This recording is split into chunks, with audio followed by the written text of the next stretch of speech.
நாங்கள் பார்த்தீங்களாண்ணா இப்போ மெட்ரோ ட்ரெயினில் வந்துருக்கிறோம். இந்த பையன் நான் செம்மையாக தூங்கிட்டேன். ஃபோட்டோலாம் வந்து இது பார்த்தீங்கன்னா தெரியும் உங்களுக்கு. இந்த பையன் வந்து எங்கள் ட்ரெயினில் வந்து விழுந்துட்டான், கை வந்துச்சு அவனுக்கு. அவங்ககிட்ட கேளுங்க எப்படி ஆச்சுன்னு சொல்லுவாங்க.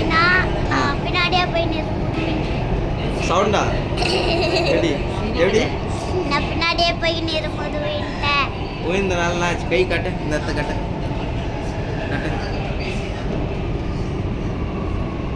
ஏசு உனக்கு இவன் ட்ரெயினில் வரும்போது உனக்கு எதுவுமே ஆகலையா? நீ எதுக்கு என்னத்தை காட்டின்னு ஏற்கனவே அடிப்பட்டுச்சு. இது உனக்கு எதுவும் ஆகலையா?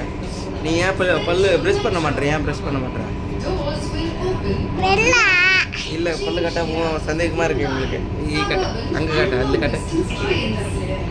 பரவாயில்லைங்க. இவன் வந்து பரவாயில்ல, வெள்ளையாக தான் இருக்குது. இல்லை வந்து மூக்கு மேலே என்ன ஆயிடுச்சுங்க உங்களுக்கு? மூக்கு மேலே ஏற்கனவே ஒரு உண்டை வந்துக்குது. என்னங்க உண்டாது?